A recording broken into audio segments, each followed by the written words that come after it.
Welcome to the EST Hangout. This is the EST Hangout, and today's guests are...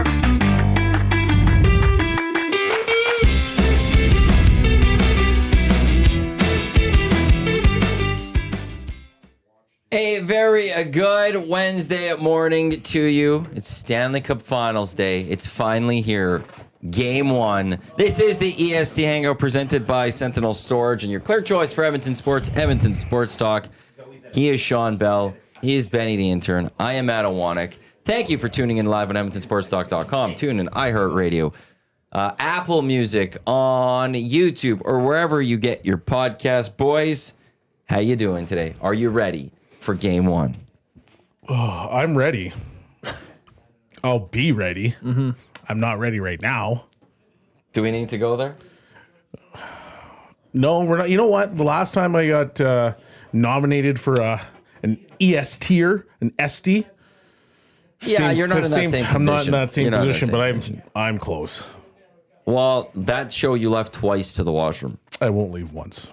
So then, yeah, so you're not in nomination territory. Oh, man. Heads in the clouds. Oh, boy. Heads in the clouds because it's Stanley Cup Day Game 1. Let's go. What a You sip sure of you're water good will to do. yell right now? Yeah, I'm back, baby. I'm back. Just got hit with a whole new wave. What a sip of water. There you go. Didn't even have the water. Well, there you go. It's the sitting next to Benny, talking on the Hangout. Yeah. The cure that ails all. Absolutely. Benny, how you feeling? I'm feeling great, feeling confident, feeling good. Yeah, I'm excited. This is a Christmas morning for a lot of people, including myself. So I'm excited. This will be a lot of fun tonight. I feel it. Oh, I see some breaking news from the National Hockey League. Here we go. The Ted Lindsay Award, which is voted on by the players, has been awarded to Nikita Kucherov of the Tampa Bay Lightning. What? Who were the finalists in that one? Wow. That was the one Draisaitl wasn't a finalist in? Was that, am I right on that one? Yeah. Yeah, because it was Hellebuck. Wasn't like Makar one of them? It wasn't like Hellebuck. Ted Lindsay Award. So, where is it? No. He was the finalist against Leon and Connor Hellebuck. Oh. He won it? Well, did he win the Art Ross? Did he win the Art Ross? Yeah. He was. I'm sorry. I'm just trying to figure out the awards. No, they were named. It was Makar, McKinnon, and Kucherov were named finalists for Ted Lindsay. It's McDavid. This NHL.com article is very poorly written. The Hart Trophy is Leon and Connor Hellebuck. The Hart Trophy winner will be announced at the NHL Awards on June 12th before Game 4 of the Stanley Cup Final. So the NHL Awards are happening during the Stanley Cup Finals. He beat McKinnon and Makar. So he beat the two Avs guys. It's still interesting. I can see why, but I thought McKinnon might have got it. Yeah, I mean, like, I think, was there any, you think there's like any voter bias on that one? Like, if you think like, I guess it's the players though. Do the players have voter bias when it comes to that type of stuff? Like, maybe a bit of recency bias for sure. yeah. I mean, Kucherov's won his awards too. So it's like, Recency bias means like all three of these guys were dynamite. Yeah. So was Kucherov just thought of a little bit in higher regard than McKinnon? Or is it, well, McKinnon's got Makar, yeah. and he's a finalist. Like, well, I guess the voting happens without the finalists. But maybe it's, well, it's McKinnon and it's Makar, and there was a debate of, well, is it Makar or is it McKinnon? Whereas I know there's still Hedman, and there's some other really good players with the Lightning. But maybe people are viewing Hedman as taking a step back. Two top fives. He's not the same as he once was, and the rest of the team's not the same as he once was. And look at what Nikita Kucherov can do. Yeah. So maybe that's where the players go to. That could be. I do and will always respect what the players vote for. Yeah. I'll never rip on the Ted Lindsay Award because who am I to tell a player they are wrong? Well, lots of people do. So, here we are. On this one, I won't. On this one, I always will stand by it. I won't. But we will find out who won the Hart in a few days, and that's the one Leon is up for. But I don't think Leon cares because he's going for the real cup that he wants, which is the Stanley Cup Final, Game 1 tonight, just after 6 o'clock down at Rogers Place, as the Oilers do have home ice advantage to start this series. 4 games will be played here in Edmonton. The GCLT's Oilers Stream pregame show will get going 5 o'clock, Tommy, at the Canadian Ice House. It's going to be a wild one here in the city of Edmonton. If I had to guess, noonish, people will start lining up for the mosh pit and things like that to get in. You got it. People want to line up to go see the Arkells, which gets going at 4 o'clock. It's gonna be crazy. It's gonna be something. Yep. Here in the city of Edmonton for the next 2.5 weeks. I'm excited about it. Chaotic downtown. Oh boy, this is All the media guys were in last night, so we were there, and it was just like, oh, here's Friedman, David Amber, like just all the big guys, and then our boy walked in, Stoff, man. Were you there? I get a kick out of him. We were talking with Trevor. I was asking I get a kick where out of you him. were because we were trying to figure out where you were. So we'll ask you. We'll get that later. When? Well, we saw the picture of David Amber, Elliot Friedman, Stoff. Well, I was at like So the other side of the bar with Pagnon and Bernstein. yeah, we were trying to figure out which bar that was. Oh, Joey Bell Tower.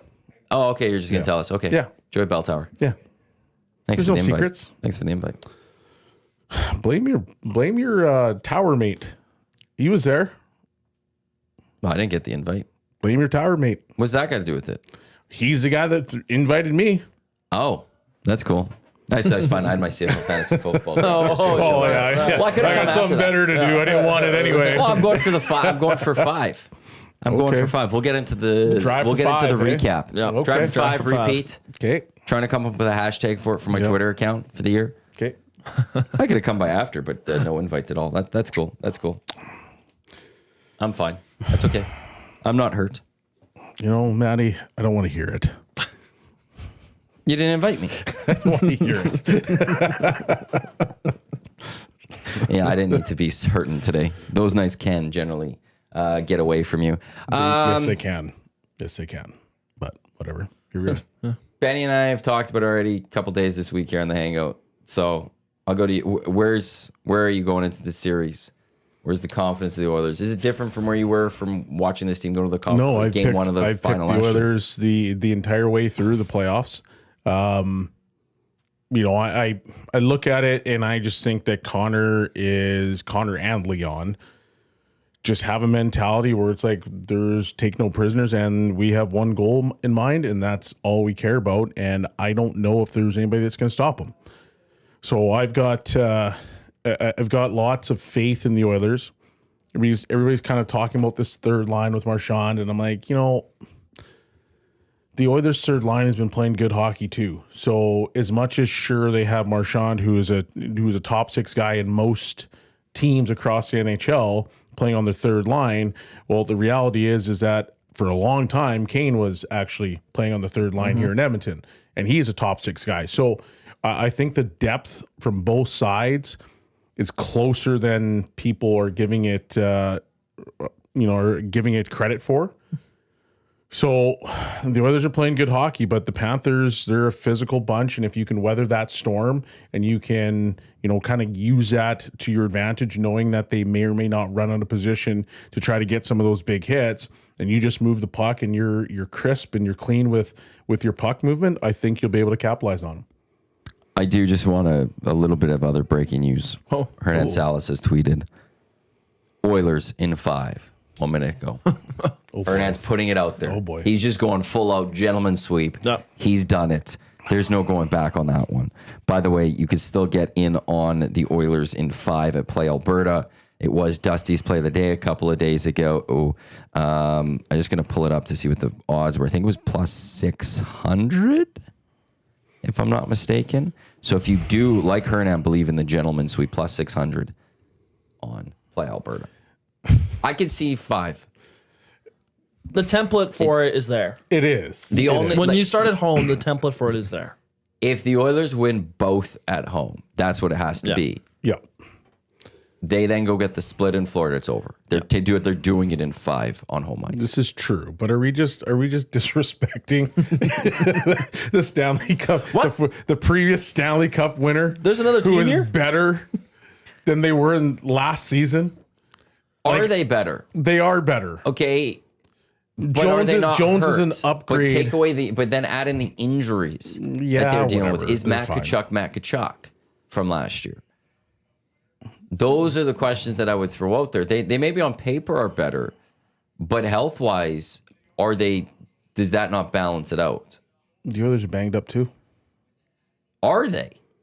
In a way. Like, I mean, I don't know if the players that are on Hyman's the wrist ice, got sent into orbit. I know, but it's so Connor Brown's head got put into orbit. He's still not back, and now he's sick. So I mean, those are 2 key components of your forward group. Like, those are depth players that you need, and they're physical. Connor Brown not as much as Hyman was, but like, those are guys that you want in your lineup. Big guys though aren't, like, at least like from what we've seen and from a distance. Draisaitl, McDavid look much healthier than they did last year. 100%. in the Cup final. 100%. Evander Kane looks way healthier, and we saw what a healthy Evander Kane does to Matthew Tkachuk in a series. I agree. Sam Reinhart's hurt. Like, how many other players could we go through? Mikkola might be hurt. Yeah. Like, there's a few players that are hurt there. And like the Oilers, we know which ones are hurt, but beyond that, it seems like it's not like at the beginning of the playoffs where we're like, okay, what's up with McDavid? What's up with Leon? What's up with Hyman? What's up with, keep going down the list of all these players. What's up with Wallman? What's up with Frederick? We're sitting here going, actually, no, that they are generally fine. We're like, I remember last playoff run too, like it felt like there's 2 or 3 guys that would play in the games but miss practices because they were so banged up. This year it's been Connor Brown missing some maintenance days, but outside of that, it's been everyone that can play is there. So I will also go with the disrespecting of Florida. I was saying the exact same thing about Vegas. I was saying the exact same thing about Dallas as we went into those series. That's and the Oilers a went and did their very, thing. very fair point. Like, Dallas series, I'm like, why are people just throwing Dallas away so quickly here in the city of Edmonton? Why? And I watched that series and I sit there and go, how the hell did the Dallas Stars make it to the Western Conference Finals in a way? Like, they look like an average hockey team because of what the Oilers did to them. That the Oilers are just on another level. That as good as the Florida Panthers are, I also look at the Edmonton Oilers and go, if they keep playing the way they did in rounds 2 and 3, I don't care how good the Panthers are. The Oilers are better. Hey, I bet on the Oilers. But the reality is these are the 2 best teams in the NHL going at it. They're the 2 also best, like, they are built for the playoffs. Yeah. They did not build themselves for regular season hockey. They built themselves to win in the playoffs, which is what matters. Which also goes back to my earlier point of the last few seasons. The regular season don't matter. Who cares? Don't worry about losses in the regular season. Worry about it once you get to the playoffs. I mean, everyone would think that the Oilers' regular season this year is a disappointment, yet they have home ice advantage in the Stanley Cup Final. So what do you think that says about Florida's regular season too? It's like, who cares? Like, both teams are here now. Like, your regular season was just kind of gearing up and making sure everyone's healthy. Like, both teams sat guys in the final stretches of their regular seasons. So obviously it's paying off in some way. I wonder if teams start to do that a little more often next year. Like, if there's the smallest little injury, like, maybe sit them. Load management has made its way to the NHL. Dave Jamieson and I brought this up years ago on 1260 as it was starting in the NBA. We're like, when is a team in the NHL going to start doing this? When are teams that know they're in the playoffs? If you are a team that's right on that bubble, you ain't doing that. Yeah. But when you know you're going to get to the playoffs, when are you going to start doing this? And we got ripped that hockey would never do this. Hockey is too proud. There would never be a single thing of the NHL style load. Players play. They don't rest. Now look. Now look. I mean, now PK Subban would have something else to say about that, because didn't he go on a media tirade about the fact of NHL players don't miss, and there's just a different culture and a different level, right? Yeah. And guys are fighting each other. Oh, look at this. Did you make a new pot? Service? Absolute saint. Yeah, no. PK also has like the worst playoff bracket in NHL history. That was hilarious. When he was trying to do well. Yeah. Like, that's like, other people could have come up with worse brackets. He was trying to have a good bracket, and he had like maybe the worst bracket in NHL He gave history. like a power rankings of each conference of the playoffs, and he had the Oilers at 8 in the West. And Vegas had won. That's because he's still upset that the Oilers didn't want to sign him. Yeah. I will go back. Like it's not. We're not seeing that. We didn't see the same style of load management in the NBA that we saw in the NHL. The NHL was a different one, but it's the NHL version of it that we're seeing. It's and more I think we're going to see more teams do that. It's more just teams like if you like. There's no healthy guys sitting at the end of like for long stretches at the end of the season. It's guys that are nicked up. But I just wonder, like for example, like. Toronto with Austin Matthews, he'd been dealing with an injury all year this year, struggled, wasn't the same player, and obviously in the playoffs didn't look like that same player. A lot of people talked about should he miss 4 Nations? Obviously he plays. Should they have sat him for 10 games at the end of the regular season? Does that change what happens for them in the playoffs? Or you pick and choose your moments. Like, okay, well, we'll sit you for 2. We're going to play you for a couple. Yep. We got a back-to-back. We're going to play on the front end. I think especially if the Oilers go in the Cup, because I think they did it more than Florida. Yeah. Florida had, like, Tkachuk was hurt from 4 Nations. Yeah. I think if the Oilers go get this done, there'll be a lot of... NHL is a copycat league. Mm-hmm. We saw it with the Lightning being the first to try to get around the cap. Then the Golden Knights did it even bigger. I think you'll see some more teams that are top-end teams go, you want to know something? Come April, end of March, April. We're sitting good. We're not fighting for the division. We're not playing those little extra hockey late in the season to fight for that extra spot. Let's be playoff ready, and you'll start seeing that. Does that mean, especially if the Oilers win? Does that mean that if it's a copycat league, does it mean that every other team is going to try to get older and slower? Because isn't that what the Oilers are? We're the oldest players. How about that? How about that, NHL team? Yeah. The only thing I would say to that though is like a lot of players don't want to sit out. There is a bit of a battle back and forth when, even if it's a small injury, guys want to play. Okay. So that's the only rebuttal I will say to that. Okay, I'm going to be that. You be that player, and I'm going to be that coach on the other team. Oh, Connor and Leon did it. They're the best players in the world. They did it. And you want to know something? They went and won the Cup. Do you want to go win a Cup, or do you want to play game 81?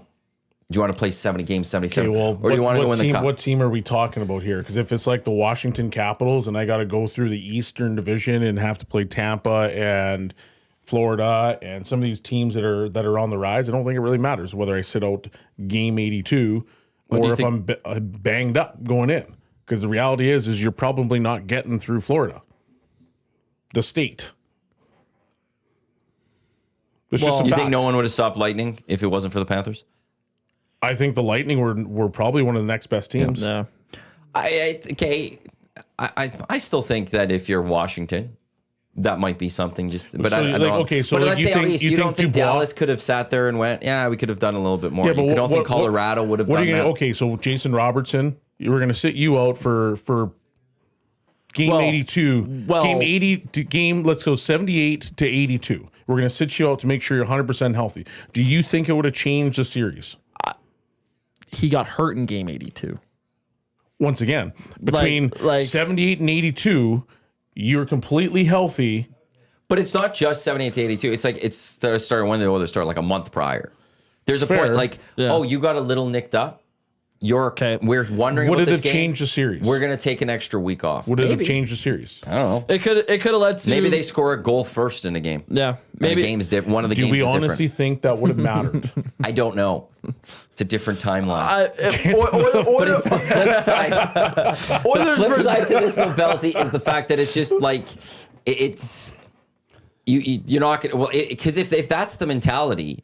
Well, then just hand the Oilers and the Panthers the Stanley Cup Final rematch next year. Let's not even play 82 games. But that's not even play the actual playoffs reality of it, because let's though. just put them right into the Stanley Cup Final. If that gave maybe resting a couple players would have given Dallas a better chance to push the Edmonton Oilers. Maybe They got beat by what? Almost 3 goals every single game.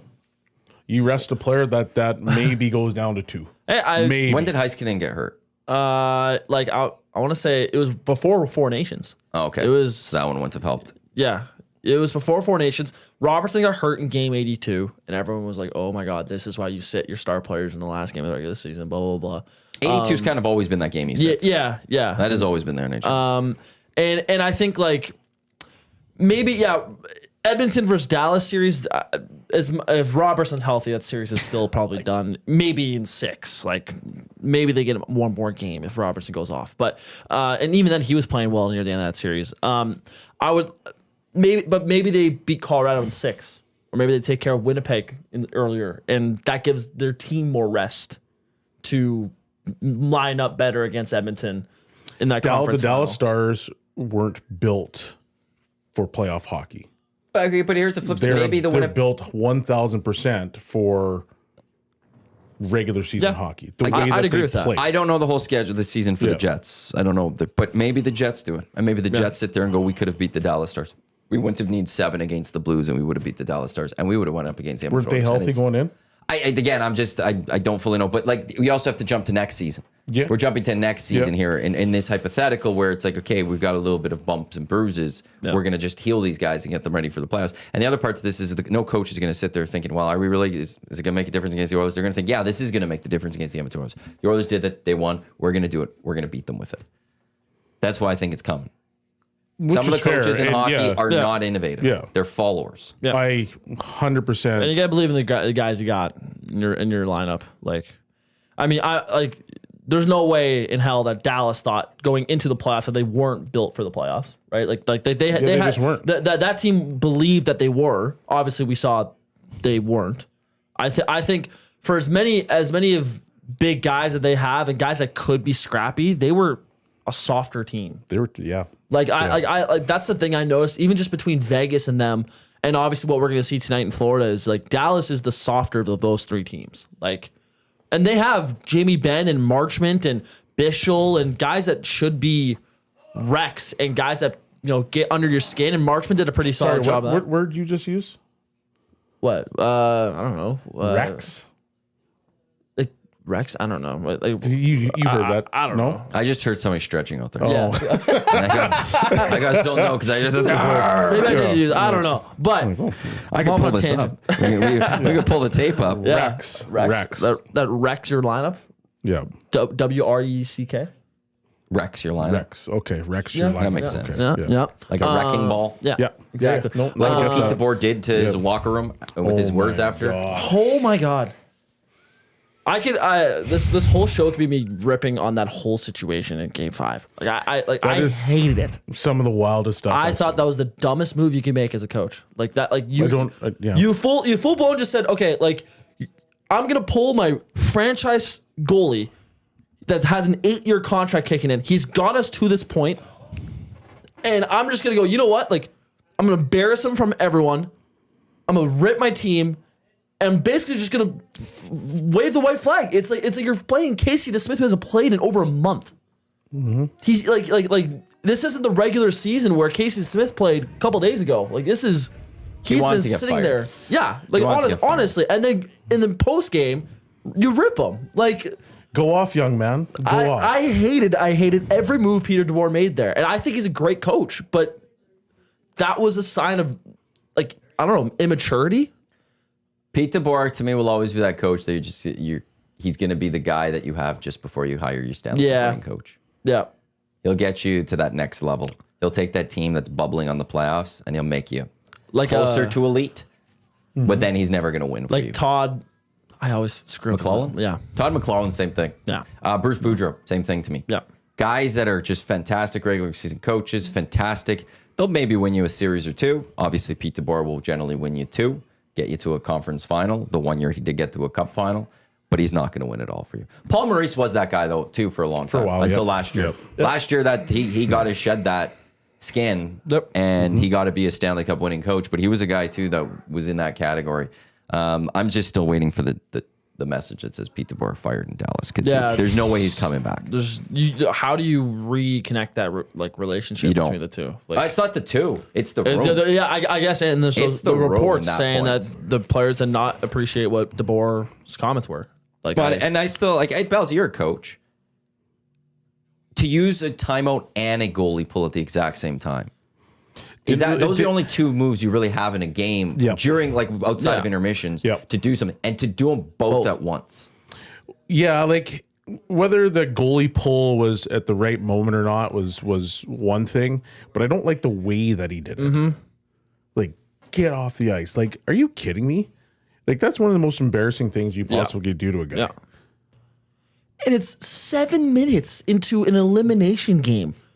With the 2 goals, like, okay, yeah, maybe you want a save on one of them, maybe. But, like, they're breakdowns. Like those were not floaters from the blue line. Those were not weak goals. Like, everyone goes, oh, my God, that is brutal. You can't let that in.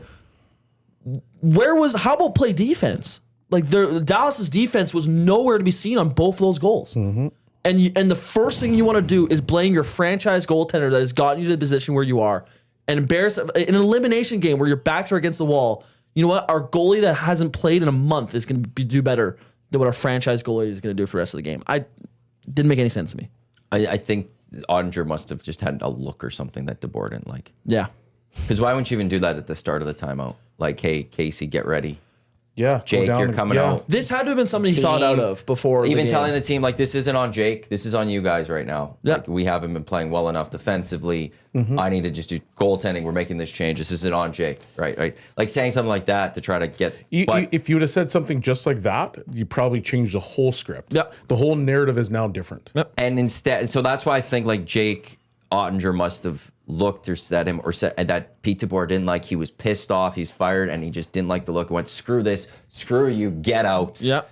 Casey, go in there. Casey dismissed. But I'm like, what the hell is just happening right now? And then he let in a goal within 2 minutes. Within 2 minutes. Within 2 minutes. And that one should have been a save. Like, I wonder if it was something that was thought out before the game. Like he mentioned in his post game presser, this could have been something that obviously he brought up to, like, kind of save his ass, or that was, something he actually did think about was, oh, look at his numbers and he's lost whatever it was, 6 of 7 or whatever.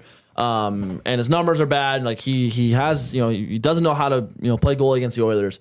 And maybe he was thinking, if things start off wrong for my team today, like, I got to make a change.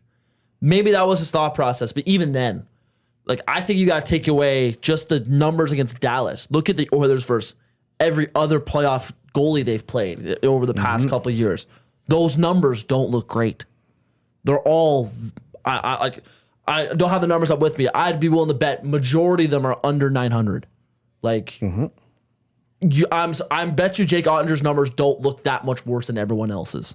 So how much of it is my goalie sucks right now against this team, or is it just the Oilers' offense turns it on in the playoffs, and we need to do a better job of slowing that down with our defensive play? I did not like those moves, and he probably should be fired for it, but that's just me. This is the EST Hangout.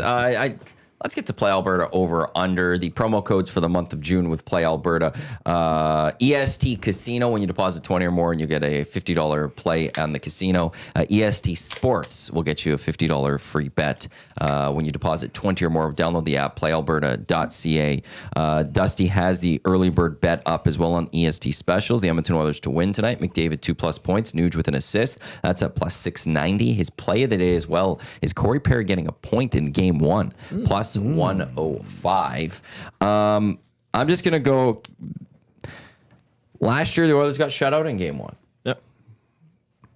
If I set the over under 2.5 for today for the Oilers goals, where do you go today for this one? Over. Yeah. You think they're gonna come out high offense? I think they're going to score three tonight. 3? Oh, so not much over. Not much. Barely. Yep. How many did they let in? 2. So tight hockey game. Would you prefer a 6-5 win or a 2-1 win if you're the Oilers? A 2-1 win. Yeah. Because you're tidy on defense. Yep. You're not bleeding chances. You're not going to get a whole lot from Florida because they're a solid defensive team. So if you have the ability to make sure that you're doing what you need to on the defensive end and there's a 2-1 win, I think that's a big time confidence builder for them. Yep. I agree. I just think, like, maybe you want those high amount of goals against Bob to get the seed of doubt in him early in a series, right? But then at the same time, though, if it's a 6-5 win, then that also means that Skinner let in 5. Correct. Which then people the nasty chat's gonna lose its mind on the post game show of like, oh, they won, but Skinner let in 5 goals. This team can't win in a game if they're expecting letting 5 every night. It's like, okay, but like, yes, I don't know. Like that's kind of what I was thinking about today. I was just like, obviously you'd want like a 5-1 win, so then like Skinner gets only let in 1. Oilers got into Bob's head, but yeah, it's gonna be interesting. Obviously, you want Stu to have a good game tonight so he can carry his momentum throughout the series, but. Florida's a good team over there, so I don't know if that's going to be the case. We'll see. Yeah, I don't disagree. But 2-1. I'd rather have that. Yeah. From an entertainment perspective, I want 6-5. Yeah. Yeah, of course. Logistically, though. Do you think where do you come out on Oilers possibly taking the first 2? If you had to go odds. I did an over-under and set the odd that the Oilers are going to take the first 2 games here at Edmonton at, let's say, 60%. Well, didn't I come out on this show and say that they're going to be up 2-0? Or was it Hello Hockey? Must have been Hello Hockey. Yeah, there's Hello Hockey. Because they said Because when was Game 5 last week? Tuesday. Game 5 was on. It was on a Thursday. Thursday, So we went to halftime. Yeah, so I think they're going to go up 2-0. Right. And Do they lose then both in Florida? I don't know. That's what I'm trying to figure out. Because then you're going to you're just go with the gentleman's sweep, dude. Yeah. Just embrace the Hernandez Salas inside you. Go into the gentleman's sweep. I've been Oilers in 6 the entirety of this play. That means either the Panthers are winning both, and then the Oilers win the next 2, or the Oilers split out there, but then the Panthers come here and take Game 5, and the Oilers win on the road in Game 6. Yeah. Just embrace the gentleman's sweep. This Oilers team has been very good at closing out series. Like I can't remember the exact record it is in, like, I think it's the Chris Knobloch era of when this team is. Oh, I guess I could probably do the math on that. Well, we could go through it. So last series they did it. Last series, first game they had a team against the ropes. Done. Same with Vegas. Same with LA. Same with LA. Last year, in theory, they didn't get it done Against Florida. in the one time game. they could, Against Dallas, it was the one opportunity they got it done. Yeah. Against Vancouver was the one opportunity they got it done. LA, I think it was the one opportunity they got it done. That's the Chris Knobloch era. 18-2 in games 4 to 7. 4 to 7. Yeah. That sounds about right. Yeah. Because they, like, even if the one series they didn't win last year, they won every game in games 4, 5, 6. Yep. You know, they only lost one of those 4 games. Yep. Yeah. Like this team gets better as the series goes on. They figure out teams. They figure out goalies. Yeah, that's what I've been preaching. Like, it's just like no goalie. It feels like no goalie can like fully shut it down for a full series against this team.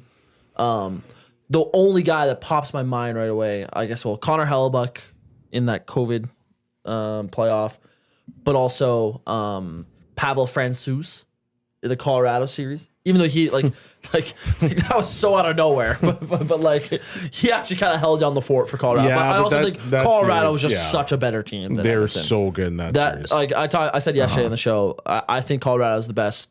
That 2022 team was the best constructed Stanley Cup winning team in the past 10 years. They were a wagon, like top to bottom. Like that might have been the best decor I've seen play that won a Stanley Cup that year. Like it was ridiculous. So.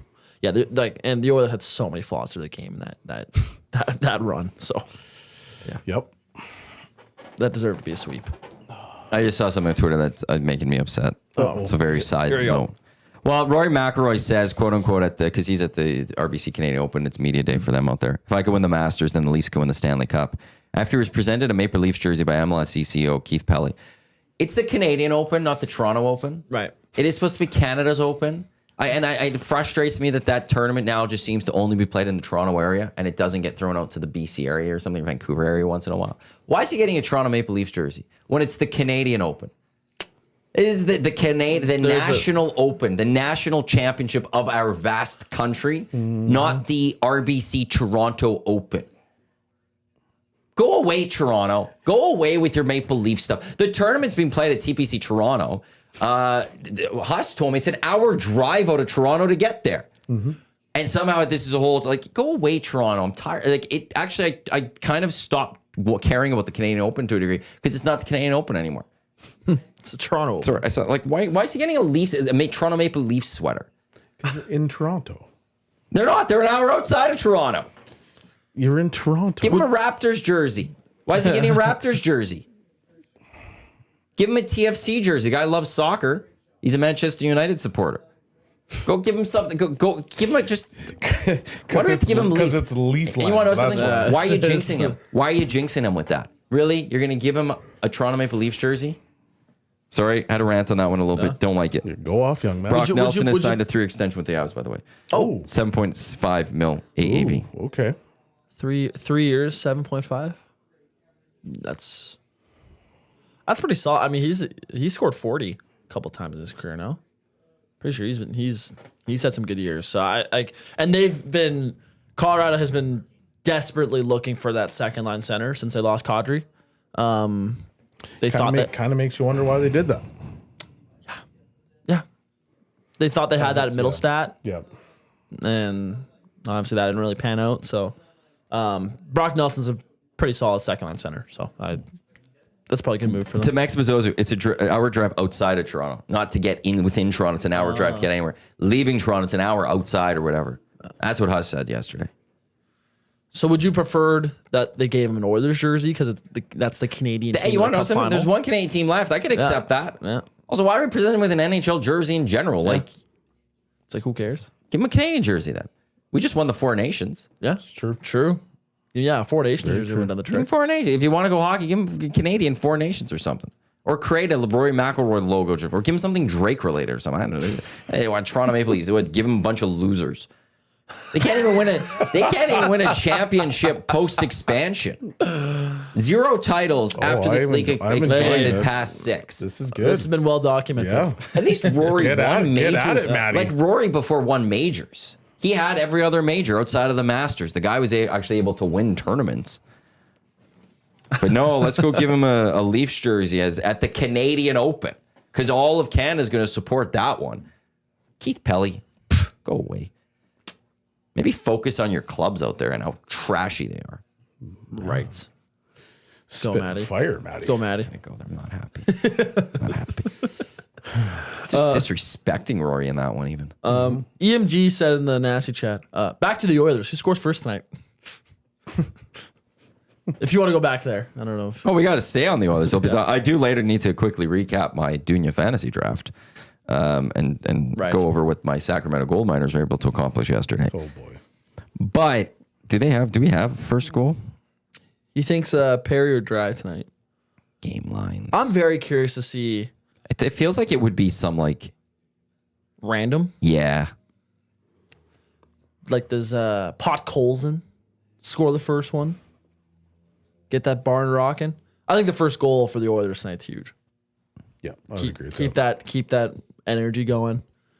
Because we've talked about how before, like sometimes Rogers can get a little dead when They're nervous. when they're down because they're nervous, right? Like if you keep that momentum going, scoring the first one would be huge tonight.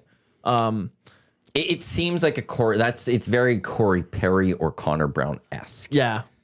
If one of those guys go out first 5 minutes and there's a goal scored, it feels very much like one of I those like Corey two. Get Perry it to done. score first. That makes so much sense. Big Uke says Cap gets goal 1. Yeah, I guess, yeah. He scored the last goal in both the Vegas and the Dallas series. Think about it.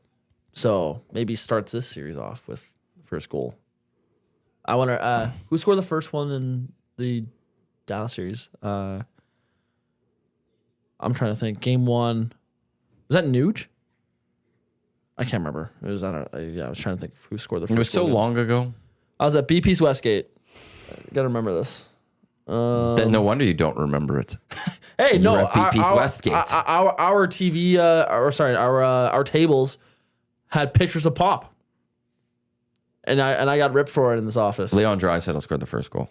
Right, on At game one. that pick and roll Yes. that you said. Yeah, Big Slam Nasty has this in the Nasty chat. The big part of tonight is the first 10 minutes of Stu Skinner. It's like a first date. You know pretty quickly how the rest of the night is going to go. What do you make of this, like Skinner was as hot as can be. Is this rest good for him, bad for him, or is this just like big slam, nasty? It is a wait and see. I think it'll be good for him because it allows him to kind of just continue to fine tune his game. Right, you get a little bit more work with Schwartz, which I know obviously people don't care for him, but I do think it's good to be able to fine tune your game a little bit more. Watch what's some of the goals that were let in, and just try to get right mentally. Yeah, I think it's big for Stu to start off well. Like as more of like. Obviously, like the team's not going to turn their back on him. But it's more like I'm just thinking from a fan's point of view. Oh, the fans will get annoyed. The fans will get annoyed if Skinner does not start off. But I'll say this prior to, so there's Stu Skinner pre Dallas series or Golden Knights series, and there's post Golden Knights series. There's the two Skinners this year. The Skinner prior to him returning and filling in for Pickard was even a goalie that could start off weak. Or if he started off weak, let a couple weak goals, he was not going to recover for that game. He was gone. And it might be for a couple of games, then he'd go for a few more. Yep. Post, I think he can let in 2 weak goals to start this game. But he will recover in that game. He could settle into the net. And those might be the only goals he lets in the rest of the game. Yep. He's had, like, I don't know what games maybe I'd have to go look at, but he just, there's a different confidence I'm seeing from him in the net that I don't think I've seen all year. Just calm and composed. Yeah, that if he has a weak start, I think he'll be fine still. Yeah. You don't want those leaky goals, though. No. Because I do think that plays a part in kind of where he goes. Like his game sometimes dips after he lets in a weak goal. Because I think he's hard on himself, too. And so, if you allow that weak goal in, maybe it's just right in the back of your head, like, oh, again? Really? I'm hoping that's not the case, but you just want to make sure if you're going to give up something, like give up something. If you give up a couple quick early goals, though, that are weak, do the Panthers then just start firing anything on net? Yes. Does that help the Oilers if Skinner then just settles in because they're wasting away opportunities just firing things on net? Not saying you go and want to do that, but there is a way that it could benefit the Edmonton Oilers if Skinner settles in. If he doesn't settle in, then it's not a good night. Yeah. Post game's going to be pretty fiery. Oh boy. Oh boy. I have with the Oilers on home ice. Who do you think line matchups will be? Because the lines for Florida is Rodriguez, Barkov, Reinhart. Then it's for Hagee, Bennett, Kachuk, and then the Luster-Ryan and Lundell Marchand line, and then whatever the hell their fourth line is. They last year with Florida having home ice over Edmonton, they tried putting Barkov and McDavid as much as possible. I could see that again. Right. But if the Oilers on home ice, do they try to change that? Do they go Leon against Barkov? Do they what do you think? But you don't want Tkachuk and Bennett all over McDavid. Yeah. You don't want that. So you would rather have McDavid's line against Barkov and Reinhart? Let the best shutdown center play against the best player? Yeah, I'd rather have that. Take the two because that Tkachuk and Bennett are going to try to take bits and pieces of McDavid. So then you go Leo and Evander. I assume Kane's going to be on that line and let Evander try to neutralize Tkachuk. Those two guys. And right. Morning skate's 10:30 today. It's optional for the Edmonton Oilers, so we'll see what type of info we get before and after that. I'll keep it locked in. So yeah, and then you just go third line for third line. Because I'm trying to think with Hyman out, I'd imagine the lines are gonna be pretty similar to what we saw in Game 5. We've talked about our I'm trying to think of the word for it, but we feel bad for Jeff Skinner. Your sympathy. Sympathy was the word. We've talked about our sympathy for Skinner. He's probably out tonight, I'd imagine, if Connor Brown's playing. Who are you taking out for Connor Brown? Jeff Skinner. It's Skinner, which sucks because he scored in Game 5. Should be probably not. Is he even now? He's got to be even now. Oh, you don't know that now. Point That game. one time you're willing to just throw him under the bus Point and a be game like, player. hey. Game 5 box score. Jeff He might Skinner. be point a game and even.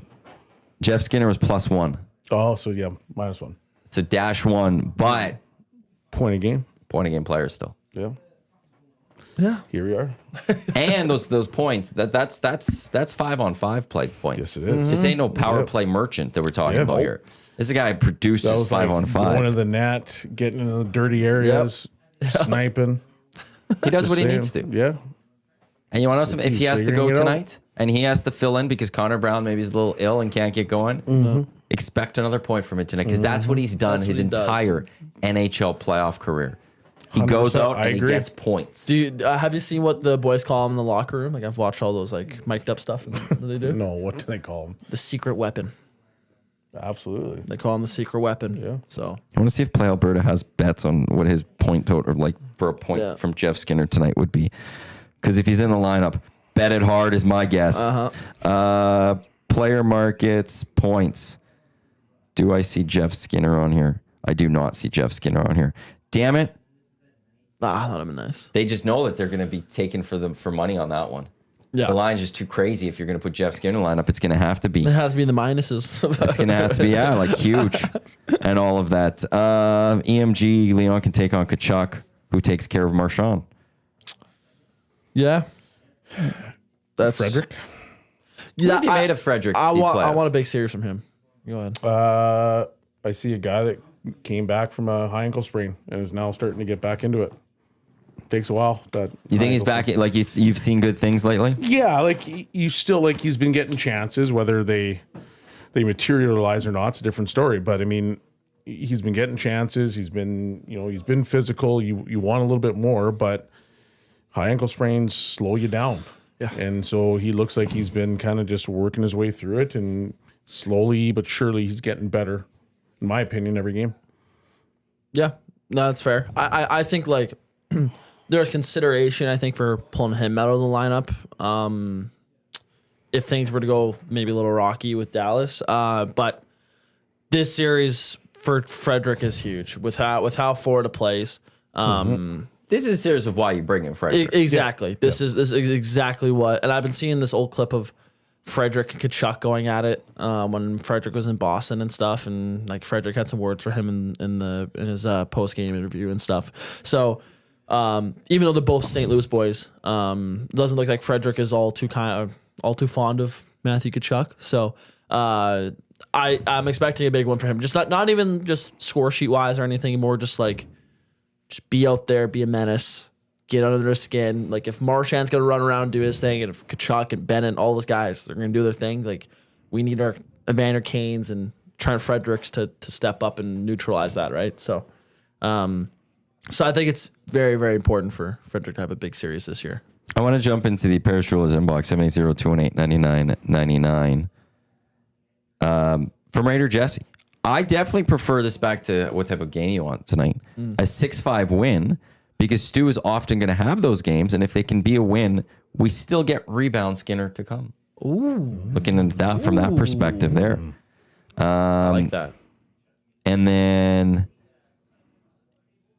somebody going after Jake Onger. Or yeah, but he let in a goal from or is that the Smith? He let in a goal from career playoff point per game player Jeff Skinner from Pat. So just having to remember that one there. Right. This is the EST Hangout presented by Sentinel Storage, Canada storage experts, more than 2 decades helping Canadians through life transitions. Canadian storage provider by Canadian to find a convenient location nearest you, and there is one because they're all over the place. Check them out, sentinel.ca. We got Belle, we got Benny, Matt with you here on the Hangout. Coming up at 11, it is the Lock Shop. Myself and Trev will be on for a little bit to talk some Stanley Cup Final. Then I have a guest on around 11:30 because it's the NBA Finals beginning. That gets going tonight. No, tomorrow. Sorry, tomorrow. Yep. The NBA Finals gets going. So we'll talk a little bit Pacers and Thunder. Then we've got Oil Stream, Jay and Tommy. We got EST Afternoons. We got the Reed Wilkins Show with Jay Milne until 5 o'clock, because then it's the GCL Diesel Oil Stream pregame show. Tommy, Hernan, Cass will get you set for game one. And then obviously there'll be the GCL Diesel Oil Stream postgame show once this all ends. as it's going to be a fun day here. So yeah, we've got you fully covered. Start at 6 o'clock. We're going up until 6 o'clock. 12 hours of coverage here on EST. It's what we do, getting you set for this big pivotal game one with a little bit of veering off slightly here and there because it is 12 hours and there's only so much you could say about a single game that we've been discussing for a week, for a very long time. Saying the same thing over and over and over can get something. I question. I've thrown out there last 2 days. He's answered it. It's your turn now. There's one thing of the Florida Panthers that gives you cause for concern that you say, if the Oilers aren't winning this cup, it's because of this. They didn't do this against them or whatever it is in this series. But the Panthers, what is it? It's their physicality and their forecheck. It causes fits for a lot of teams. And from what I've seen over the last few series with them, anytime a team decides that they're going to start getting some momentum and they're going to push, they amp up their physicality and it's squashed right away. So I do have a little bit of concern with that because they are a very, very heavy team. And the Oilers have the players that can match that, but they're a heavy team. And I think their forecheck creates problems for a lot of teams. I think, it's a very valid point. But I also think this Oilers D-core is probably built the best for that forecheck. I agree. Like even just better last year, every single Oilers defenseman can move the puck. Yeah. Very exceptionally well. And that's exactly what you need on a very good forechecking Florida Panther team. You need defensemen that could quick D out, not off the glass. You're hitting Connor McDavid in stride through the middle of the ice, right? You need those defensemen that can do that. And so that goes back to Stan doubling down on puck moving defensemen instead of just slow shutdown guys, right? Klingberg and Wallman and those additions have made drastic changes to how their breakouts have came out, right? So I think the Oilers D-core is very much prepared for that forecheck, but Florida's forecheck is very, very good. You're right. They're a better skating group. I think they're a better defensive group. I think they move pucks really well. But when you get hit every single time, you're out there and your lips are touching the glass every single time. At some point, you're going to look over your shoulder to see, and you hesitate just a little bit. It's just human nature. It happens. So I just hope that they're prepared for it. They're ready for it. And to me, that's one of the biggest difference makers. Obviously, we can sit here and talk about the PK because it's not doing well. But the reality is the Oilers have time to fix that. You can't always just go in and try to fix that forecheck because their forecheck it's relentless. And we've heard sound bites, we've heard different clips.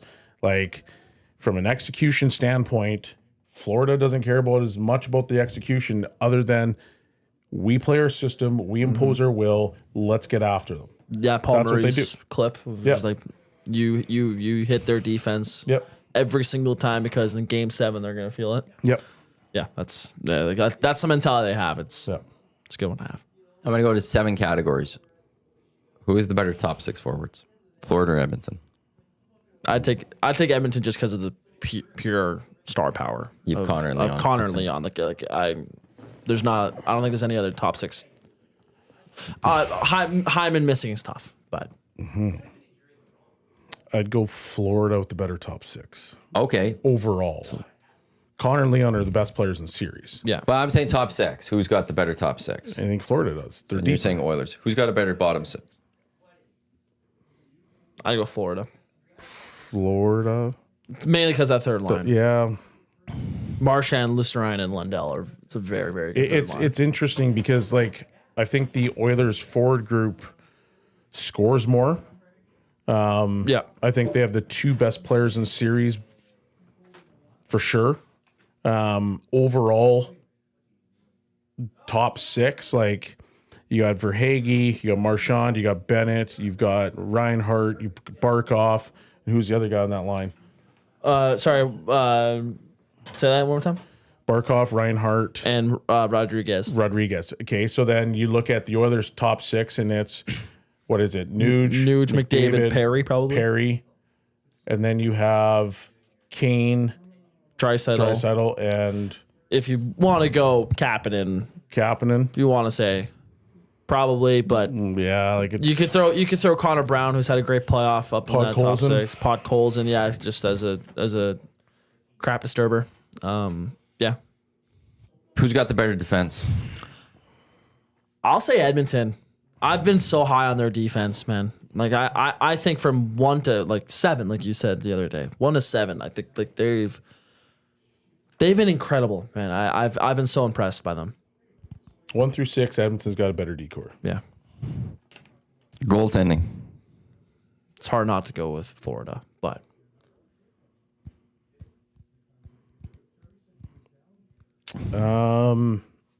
Depends what Skinner we see. yeah. Going into the series with what you and basically just with the playoffs, what we've seen in these playoffs overall. Yeah. Which one? Who gets the edge?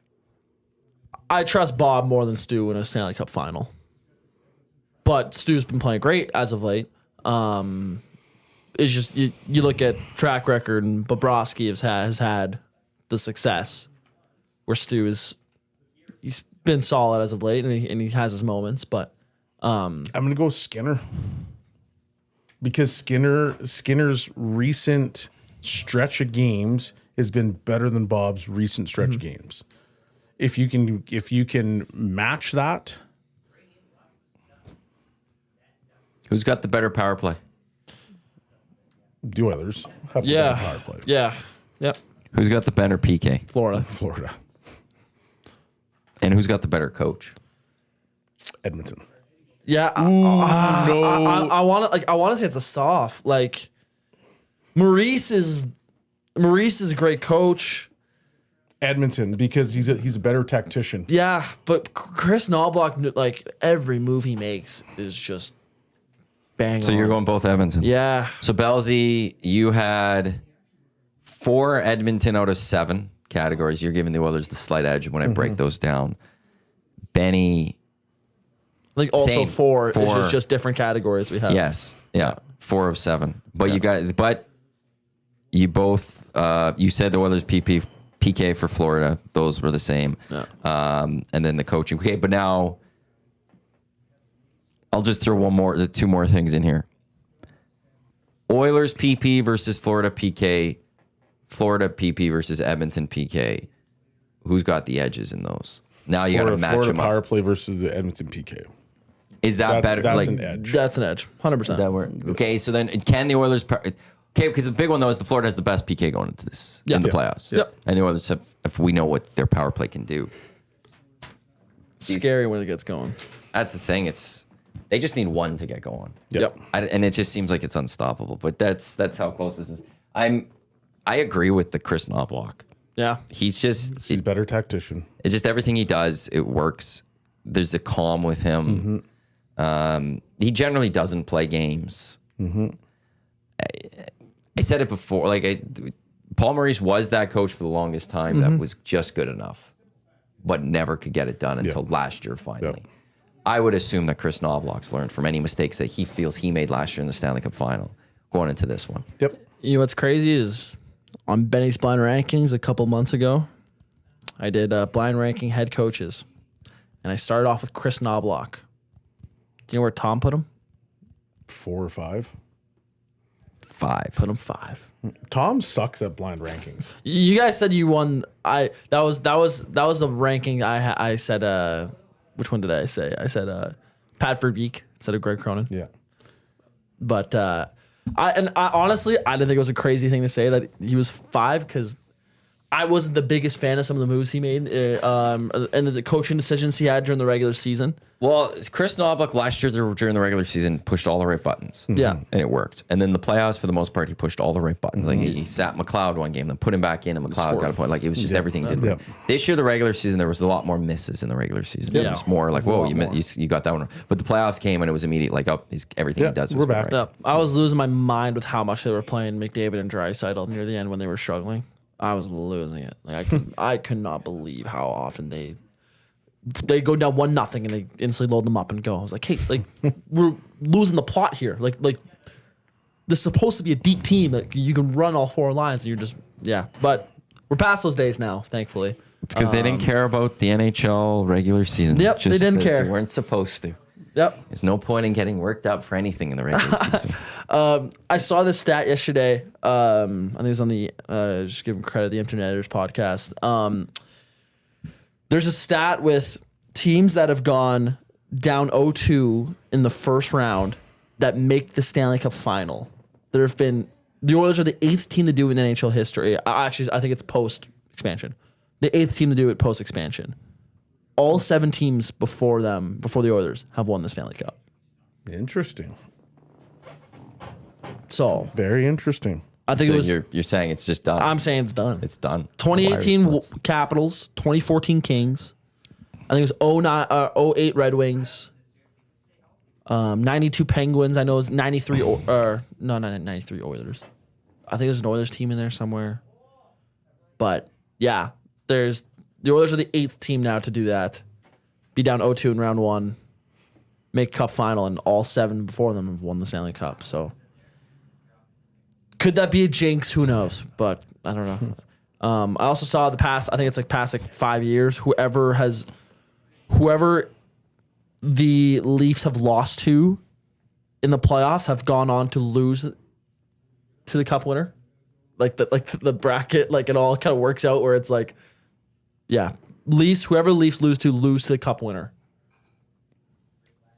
Well, the Oilers, it's either they're going to be cup winners or they're going to have lost to the cup winner again, which would be how close can you be? lost to the Avs, lost to the Golden Knights, lost to Panthers. So it'd be 4 straight, or they're going to be cup winners this year. It's one or the other yet again.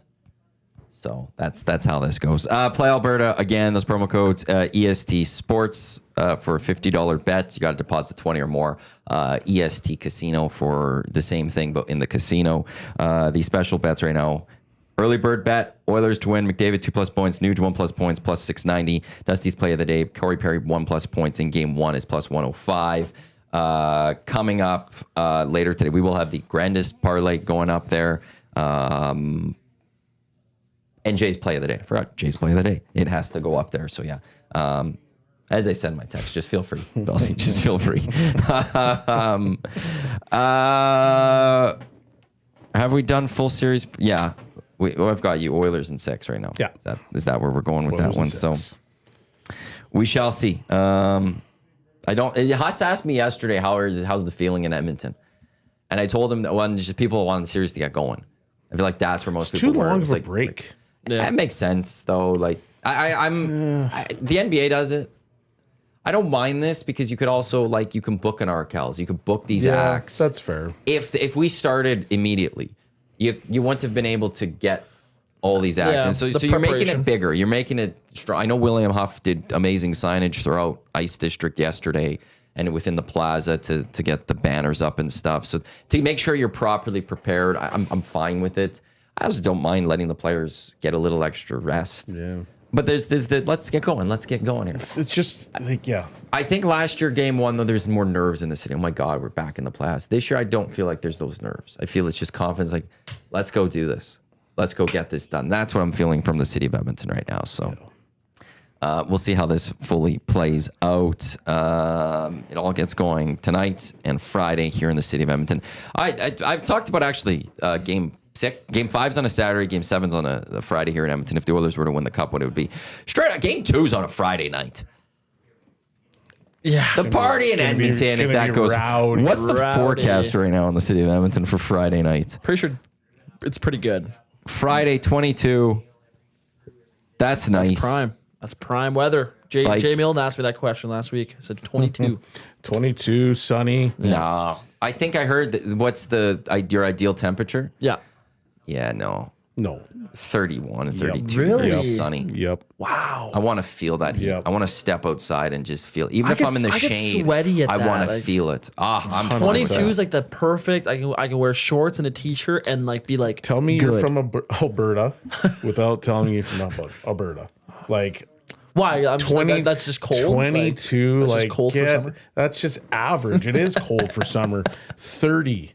You're in the 30. shade in 30 and you still feel some warmth.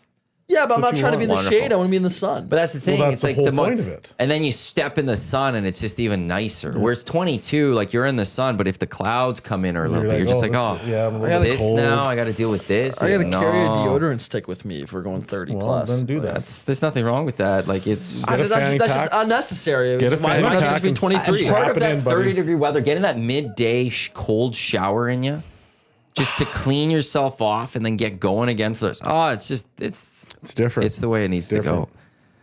go. Like, yeah, 30, 31, 32. Get me that temperature. We'll meet in the middle next Monday. What's Well, the, you want 26 and you want sunny. a 26 I could live sunny? with that. I could live with that. That's- Still would that's- prefer to get in the 30s. Oh, getting on the course when it's that.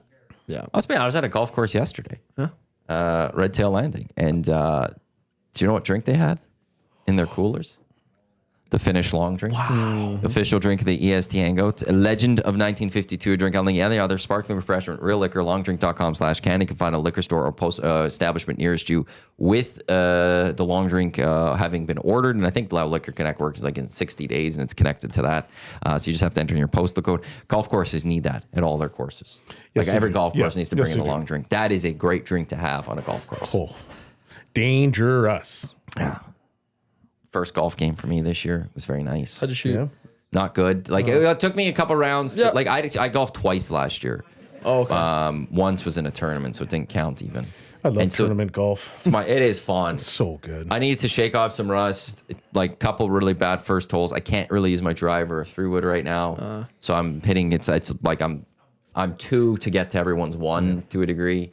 But I figured it out. Trev got a birdie yesterday. Oh, He went out. I found my game later and I didn't get hurt.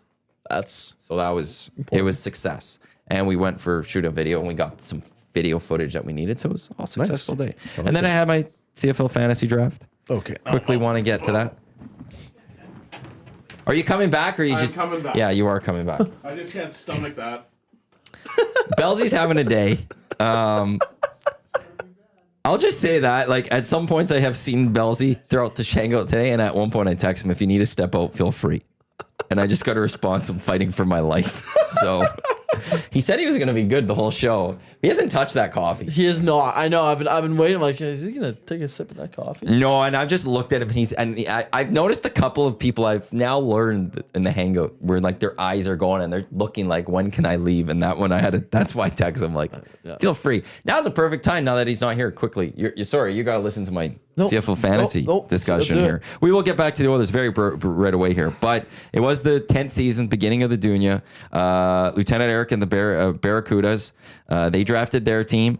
They had how many picks did they have? 1, 2, 3, 4 of the first 9 picks. So they should be early season favorites. The Gold Miners were looking for back-to-back titles. We're looking for 5 overall titles in the first 10 seasons. Got Davis Alexander late. I think I got one of the top quarterbacks. Elks-wise, Justin Rankin, Elks D, Steven Dunbar on my team. I've got good receiver depth. McInnes, Beggleton, Shawn, Philpott. How does like defense in fantasy work? Like, Have you ever played NFL fantasy? I played NFL Same fantasy. Like, so, but I play where like it's the whole team's defense. Yeah, same thing. Oh, do you have the Elks defense? The Elks Yeah. defense. As Okay, a whole. okay. Defense, special teams. Okay, gotcha. We have not branched into individual defensive players. Okay, Have you okay. ever played that fantasy? No. It's interesting. Linebackers are great in that one because they get a Okay. lot of tackles. Right. There's some points Okay, there. so yeah, okay. Safeties are generally pretty good too because they'll still get some tackles, but they also can get you picks. Yeah. I did it 1 year. It was an interesting way. But no, we have full regular defense special teams. I'm worried about week 1 for that defense special teams, but I like where they might get to. Like they took so many players from how many they took 4 players from the Argos last year who had the best defense. So, and they took their defensive line coach, so it should go really well. I liked my team so much. I took Kadeem Carey, who got released this past weekend. But I just wanted to own his rights just in case he signs up with someone else. So, but I will throw this out there. I think the Birmingham Barracudas and the San Antonio Texans do have the advantage. They have Nathan Rourke and Trey Ford on their teams. They get to play 2 great Canadian quarterbacks in their Canadian spot and then still play another QB. Wow. And then the shock of the draft came second overall, Shreveport Pirates. Nathan Rourke goes first overall to Eric in Birmingham. Shreveport Pirates step up, and they take Brady Oliveira from Winnipeg instead of Trey Ford. They went the running back Canadian instead of the quarterback Canadian who can scramble and get touchdowns. Is that going to bite Shreveport in the behind? So I think yes. The Canadian slot is meant for a Canadian player. Any Canadian player. Gotcha. There was a rule that was put in place that a quarterback wouldn't work for a quarterback. And Lucas actually proposed that. We voted it down. I don't think he thought he was going to get a Canadian quarterback, so I'm sure he's pretty happy that now he has There you that. go. Yeah. Even a kicker. We do allow a second kicker in that spot too. But it was it's a CFL Fantasy Football League, so we added a ratio buster in there. It's good. And there you go. Stay tuned. Keep it locked to EST. We'll have coverage throughout the season. Also, keep it locked to our Twitter account, The Dunya. 10th season. The longest CFL Fantasy League there is out there, I'm pretty sure. The number one CFL Fantasy Football League. We will see how this goes. It's going to be a lot of fun. Michael, Maddie, do you think Edmonton will get a Canadian Premier League back at some point? I do, but there's two things. There's two things that need to happen. One, the CPL needs to keep going. I don't think there's any fear of that one. The other thing is when it comes to the CPL is will we get we need a stadium. We need a soccer-specific stadium. If we don't get a soccer-specific stadium, it won't happen. But should we ever get something that or an ownership committed to doing something with that, yeah, we would get one. It's I know the CPL, whenever they're talking about expansion or adding teams, Edmonton is still always thrown out there, but it's going to take a long, long time. Lucas also saying for a CFL Fantasy Draft, first time ever, all top four picks were Canadian. Actually, the first 5 picks were Canadian in that draft. Look at that. The Canadian depth has grown. So that's what we did. I don't know if there's any other CFL Fantasy League that has taken that many Canadians to start, but we certainly did. Kel, try working outside all day in that heat, Maddie, for the perfect condition. But we're not talking, when that question comes up, we're not talking about what you're working in. What do you prefer for I think, more leisure? Yeah, I don't think anyone thinks of that question and think it's going to be, what do I have to work in? Yeah. Have you ever done outdoor labor? Yeah. Yeah. Yep. A couple summers ago, I was me and a couple buddies drove around in a truck and we worked for a home building company, through my dad. So Nate the Builder. Makes sense. Yeah. Wild. Yeah. Nate the Builder is very good friends with the owner of his company.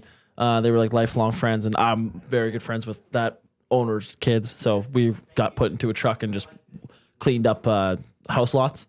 So yeah, those plus 30 days sucked. Carrying around heavy stuff on outside and stuff was not great, but it was fun. You got to do it with your friends, so it was good. Yeah, I wouldn't work I wouldn't want to work in 30 degree plus weather. 30 for that type of weather is not ideal. But I we're talking about just leisure, just vibing out, being out on the deck, going on a patio. Yeah, I like just sitting on a patio is just wonderful.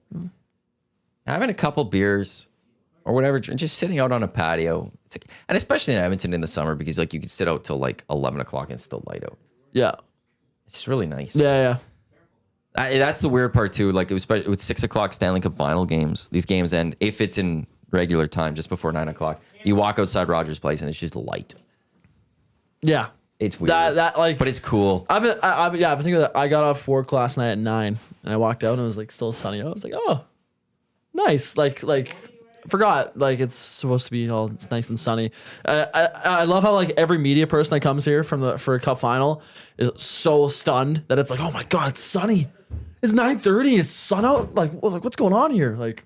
We still got more time with it. Yep. In terms of that, in that night, and we're still not even in the longest days yet. Yeah. Unfortunately, it's getting closer. Yeah. Hangout headlines brought to you by the Ranch Golf and Country Club. Premier conditions, top-notch service, unmatched value. Book your tee time today by visiting theranchgolf.com. Also book your tournament today. They are the proud host to the EST Golf Classic presented by Play Alberta. I almost want to bring back over under how much longer until Belsey comes back to the Hangout. It's 10:20 right now. He's here. I was thinking, so he's coming back. I do want to make a couple of headlines. Actually, I'll just use headlines for this a little bit today. Belsey's back. Belsey's back. Round of clicks for Belsey. Did you say you're sacrificing for me? Yep. I appreciate that.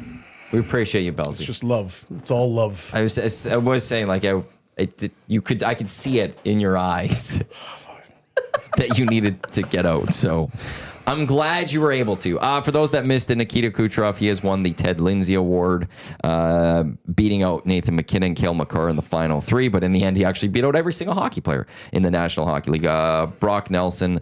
Go away, TSN.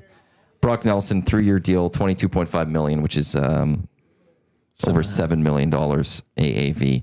Just at TSN. Okay, so the top story, thankfully, it's the Stanley Cup Final. It's the first 3 things.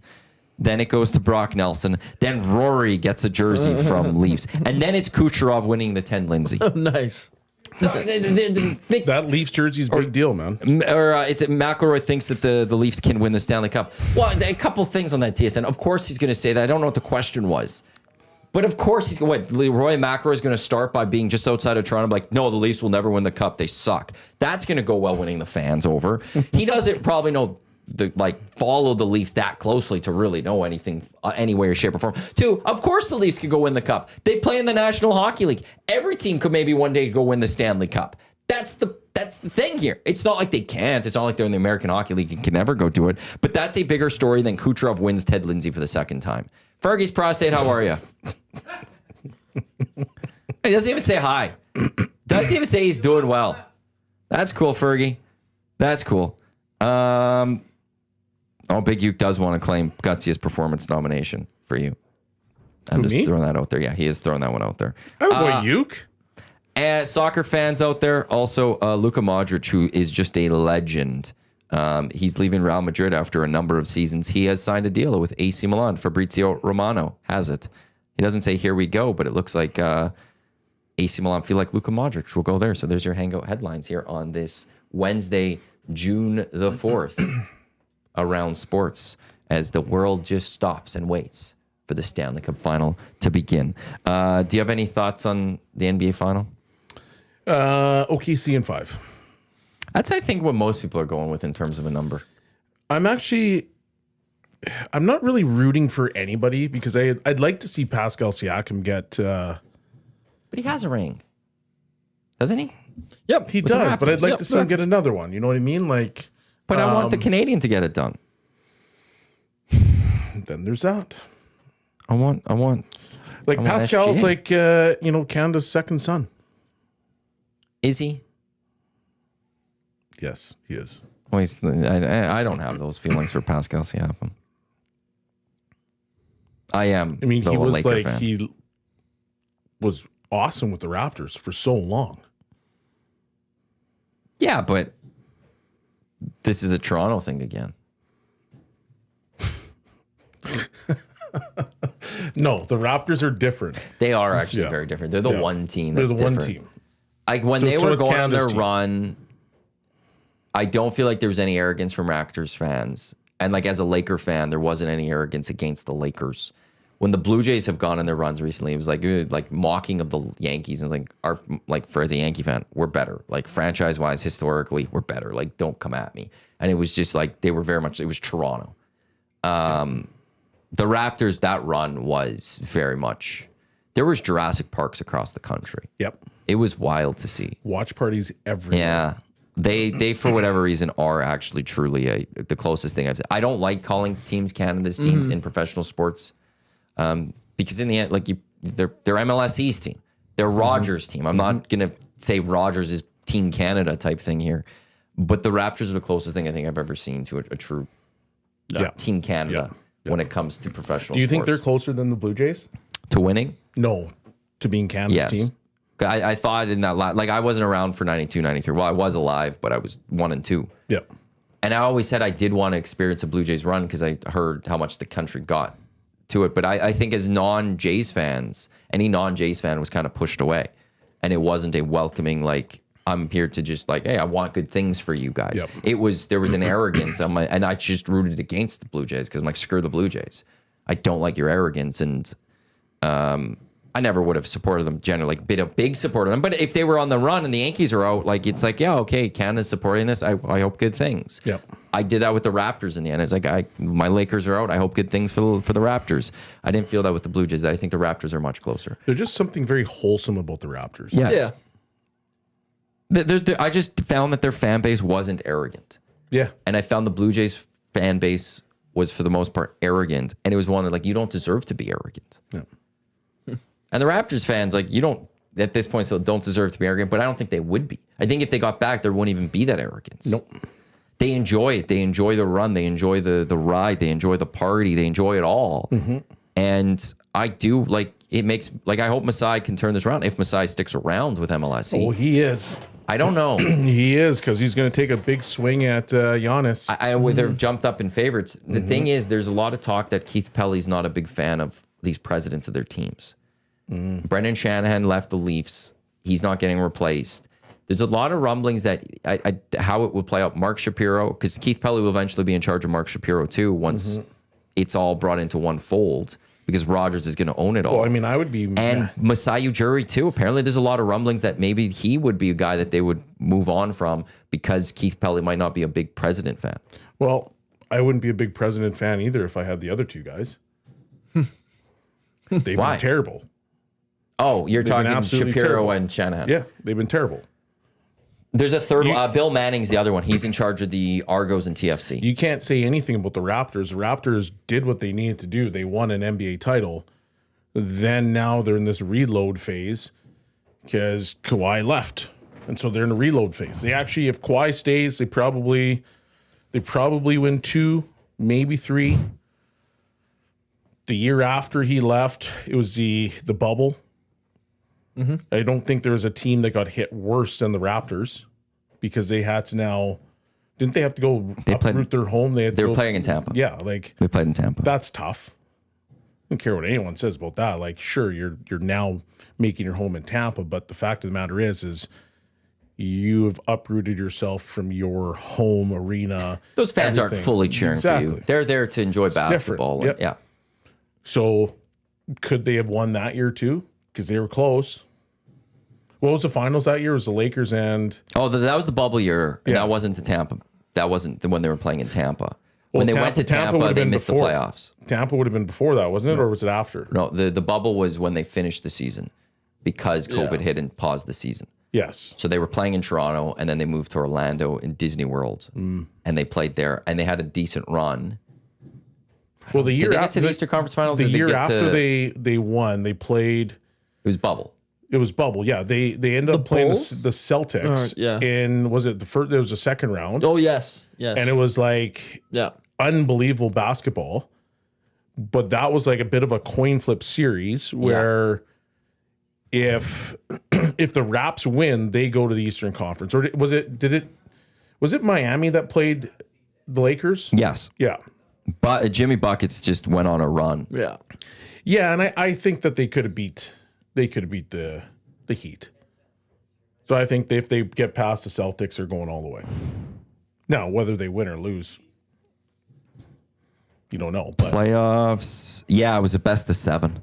yeah, Well, of course, it was a best of 7. It went 7. yeah, But that year, the Raptors, they finished second in the East, and then they lost to the third seeded Celtics. Yeah. So it was a good season. But then the next year they went to Tampa and they fell off. yeah. and it was tough. So, I just they need to get back going good. But the rumblings I've heard is Keith Pelly might not be a fan, and that they're watching Masai and they're worried about his future there.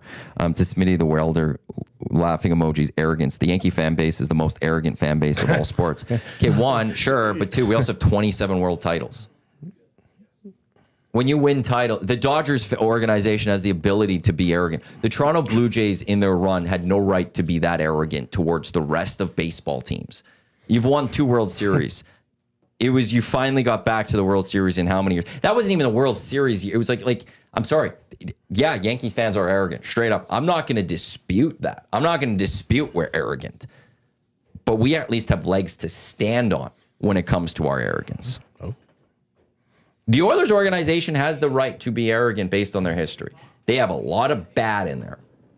Mid-90s through to 2015. The old decade. You could almost go 2 decades in there to a degree. Yeah.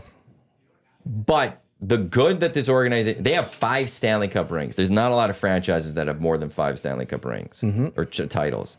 The Oilers have a right to be like the Blue Jays didn't have that right at that time to be arrogant to other or like really you're gonna come at Yankee fans or Red Sox fans or like sorry no go away. Whereas Raptor fans they weren't arrogant and they were like yeah let's all have party let's all have fun. Yep. And that was the difference to me. 5 since 1979, Maddie. Oh, I think he's talking about the Yankees. No, that can't be about the Yankees. What are we talking about there? Nothing more arrogant than validating your own arrogance. LOL, says Scotty. No, I'm fine with it. Again, 27 world titles. The Montreal Canadiens have every right to be an arrogant franchise if they wanted to in the fan base. They've won the rings. That's what you earn when you win. Yeah, no, just like the Montreal Canadiens fans keep living in the past. All you do is live in the past. All Oilers organization has done is in the past. Everyone always lives in the past. Pascal's Canada's adopted son is like the Leafs being Canada's team, says Nick. He doesn't agree with that. I said second son, not adopted. Who's their first son? I don't know. Everybody else. I do want to. I want to see Pascal get one, but at the same time, he's got one. I want Shea to get it and then come home. He's not leaving OKC. Come home, Come Shea. home, Shay. Just come home. Come on. Get in. Giannis, and then you go and Come get on in, SGA. Shea. I know, right? Okay, here's the thing. Okay, let's say Scotty Barnes. I don't know if this could work in any way, shape, or form, contracts wise or salary cap wise, any of that. Let's say RJ Barrett and Scotty Barnes choose to stay in Toronto, and Shea and Jamal Murray we're coming home. Oh my! Is that a team that goes wins an NBA title? 100%. 3 Canadians on it. Oh, it'd be so good. I wish that some of the Canadian guys would just band together and just come home. Well, if you're we've seen LeBron's built super. Why not come together? At least Jamal Murray and Shea. If he goes wins a title this year, you've got your rings. Yeah. Mm-hmm. You've done it. Mm-hmm. Now let's go do it for Canada with the Raptors. Right? That would be something level. No other the international guys like Jokic and Doncic and Giannis and all these guys. They can't play for a team in their country. Mm-hmm. Yeah. The only foreigners, quote unquote, for the NBA that could go play in their country is the Canadians. Imagine if the Canadians were you want to know something? Let's collude on this. It'd be Let's build this. So let's good. see what we can do. Let's truly be Canada's team. It'd be so good. Let's play for a Canadian organization as Canadians and go win a title. So good. The NBA would hate every second of that. The fouls that would be called against the Raptors to make sure nothing good happens. Tariffs would come back. It would be.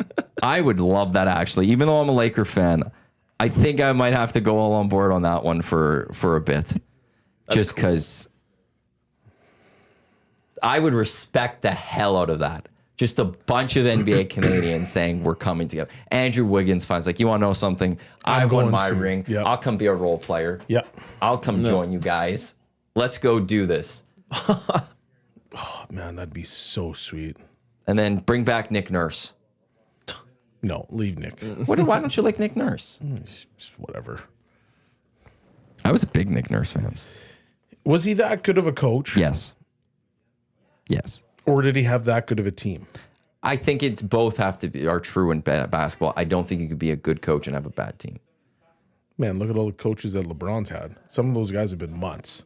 And that just proves how great LeBron's James really good. I've never said. I'll take that, but that's my take that aside.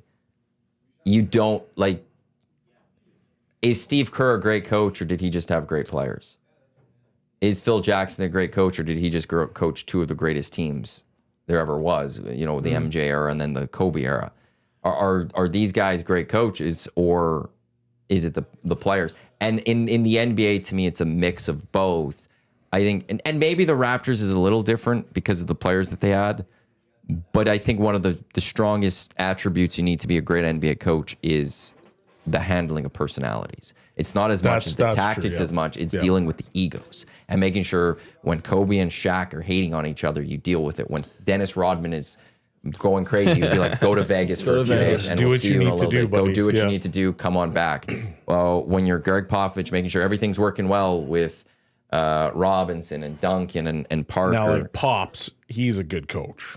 Yes, but again, it's making sure that the stars don't get angry and the stars don't. And I don't know if those Spurs players had the arrogance or ego in them, but I think that's what makes a great coach a great coach. I also go back to the year Kawhi leaves; they were second in the Eastern Conference.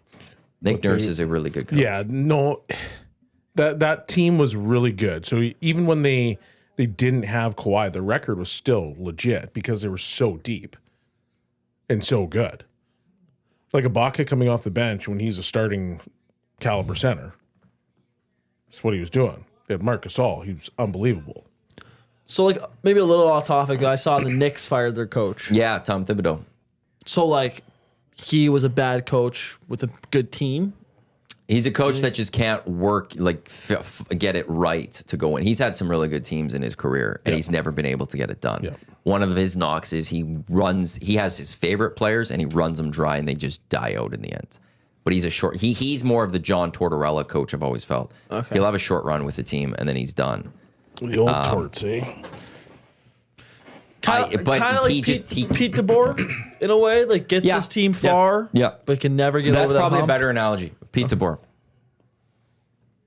So, but DeBoer's turn to get fired here in a second. Nick Nurse, I'll say I think he's a salt coach. So then why can't he do more with Philly? Because you got Joel Embiid as one of your best players who can't play half the time. Yeah, but their team's still good. You got Paul George, who is playoff P, and he's never won anything. What do you have? Breaking news: Pittsburgh Penguins hired their head coach, Dan Muse. So we're down to who? I think it's it.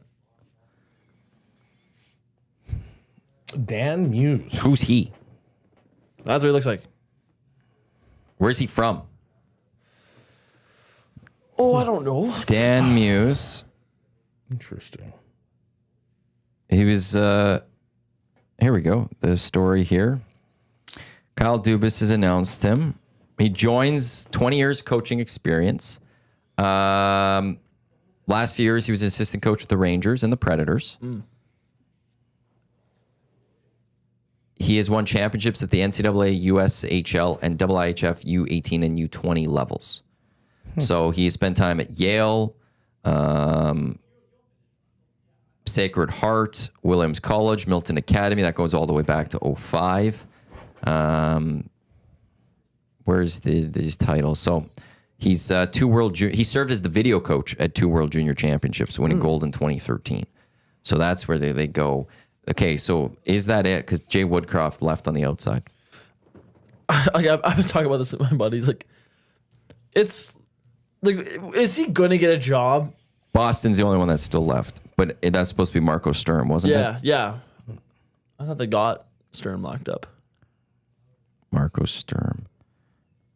Maybe I'm wrong. Yeah, no, he is. He will be. I don't know if they've officially announced it, but he's going. So what does that mean for Jay Woodcroft? That's 2 straight years now. You've been passed over. Yep. You've got to go take either a head coaching job in the American Hockey League, or you've got to go be an assistant again in the National Hockey League. Or just go back over to Europe. But go to a top league this time. Yeah. I wonder, so what people's knock on Jay Woodcroft is that it wasn't necessarily him that was doing the This would come back to the success. Nick Nurse type thing. It's the team that you had. You got to take over Connor McDavid and Leon Draisaitl. Yeah. And I think what doesn't help is what Chris Knobloch has done. Yeah. Is that, this other guy's come in and he's done This just as well, if not better. A regular season, just as well, basically. Yeah. And in the playoffs, he's done better. Yeah. He has gotten further. You were a byproduct of Connor and Leon. Yeah. And maybe hasn't learned from his mistakes. Maybe, I don't know, with all those things. But I was curious. Like, there was a lot of openings this year. And I said, what if Jay doesn't get a job on this one? He was close. He was interviewed really for a few close, times. But that's Very the thing. close. It's you're interviewed, but you're not getting. And that's 2 straight summers where, like, you leave as the Oilers' winningest coach ever or second winningest. It depends on how you look at how you want to break down the records. Yeah. I think it's if you put Glenn Sather's time completely together, he's most winningest. But if you separate Glenn Sather's stints as head coach, because I think there was 2 different ones, then he's the second winningest. you go in, you should be the hot candidate. There are jobs that have opened up with some analytical teams, and you don't get any of them. Yeah. Yeah.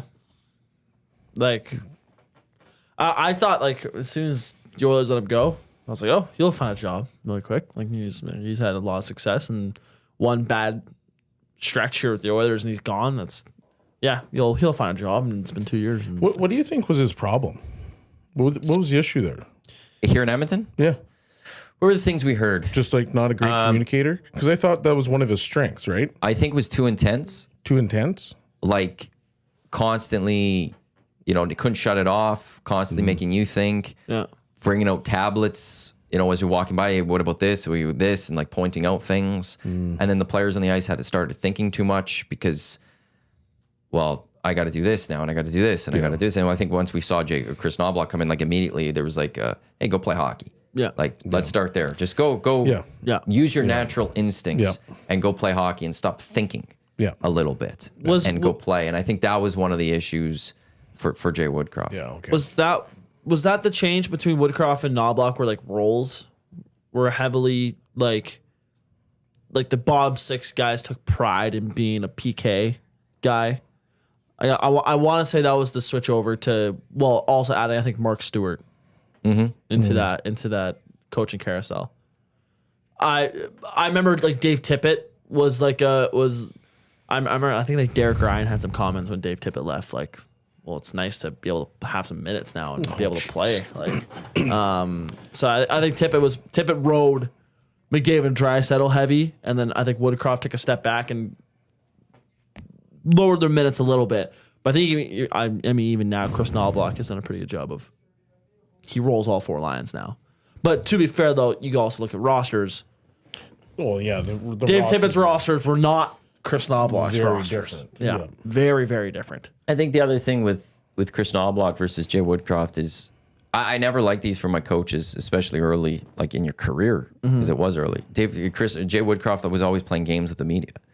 He would go and put his goalie in the quote unquote starters net, so people talk about it. In the playoffs, he would say we're doing this, but it'd be completely different. And Chris Knobloch, the closest I could think is, I remember there was once in a playoff last year, he said a player, I don't know if he's going to play today, but then he was on the ice like immediately after he spoke, and I was like, oh, he is playing. And but he didn't play games. He didn't try to mess with the media. And to me, when you're trying to mess with the media, when you're trying to deal with the media, I don't care about the media in that sense, but that's where your mindset is as a coach. Yeah. That's what you're focusing on as a coach. Why are you focusing on that? Yeah. Why are you focusing on the messaging that you're sending to the media? Chris Knobloch just sits there and you ask him questions, he answers in that moment, tries to give a thoughtful answer while also protecting what he needs to protect. Yep. And you can see that from him. He's just trying to be a genuine human being. And I wonder if that's what you're publicly showing. What's going on behind the scenes?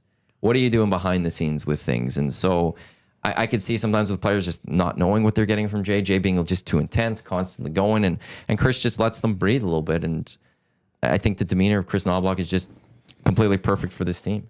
If you looked at the rosters and how different it is right now, 2016-17 season, you had Brossoit and Talbot in net. The back end, you had Benning, Davidson, Fane, Ferentz, Greiba, Clefbaum, Larson, Nurse, Chris Russell, Sekera. 16-17 is first year in the playoffs? Yeah, I think so. Yeah. Up front, Kajula, Desharnais, Draisaitl, Eberle, Hendricks, Cassian, Jujar, Anton Lander, Mark Letestu, Milan Lucic, Pat Maroon, McDavid, Nuge, Pakarainen, Pitlick, Tyler Pitlick, Benoit Pouliot, Jesse Puljujarvi, and Anton Shlepyshev. Wow. Slepyshev's still there. Like, what a drastic difference in team. And I know people are going to rip me for this one because there's just some people that don't want to give him any credit. And yes, he made his mistakes. And yes, maybe there could have been better moves that improved this team quicker. I know where this is going. I agree with you. But Ken Holland did a lot of good for this franchise, too. He made a lot. Like this, and then Jeff Jackson, Stan Bowman have done their thing this past summer. But over the period of, I think sometimes it's easy to forget how bad Peter Chiarelli left things here in the city of Edmonton. It was awful. Brutal. And Ken Holland did improve this team. I saw somebody ripping Ken Holland, like, I'm just tired that Ken Holland, like people just they use the Matthias Ekholm when he's riding high because of the Matthias Ekholm move, and that's like clouding the bad that he did. And it's like, but he still brought in Matthias Ekholm. Yeah. He got it done. Like I don't care. He is one of the best free agent signings of all time in the NHL. Well, Zach Hyman. But then the Matthias Ekholm trade is like he got it done. Yeah. Like I don't care if that glosses over the mistakes. Like I'll still go back to when Ken Holland first got hired. He said, "I'm going to make mistakes. I just hope my wins are better than my mistakes." And some of the wins are actually better than his mistakes. Yes, there are other mistakes that happened and maybe set the winning of a cup back a few years. I could live with that. I could live with that argument. But you can't sit there and say Ken Holland didn't. From when Ken Holland took over this team to when he left it this summer, this team wasn't better because of Ken Holland. Yeah, that's fair. I'm just looking at the rosters right now. I'm kind of laughing because Mike Camilleri, I totally forgot Brief that stint. he was an Edmonton Oiler at one point. I don't remember that. I'm not going to lie. I don't even remember that. UC Jokinen. Yeah, UC. That's right. Yeah. Because he was going to be the Yesapulya Whisperer. Yeah. Yeah. He was supposed to be the whisperer for him. Yeah. Ryan Strome and Nathan Walker and Pontus Aberg. That trades of Eberle to Strome to Spooner to Gagne throw in on the Athens CU trade. Or wait, no, that was after. What was it? Yeah, Gagne was a throw in on the Athens CU trade. And then Athens CU walked.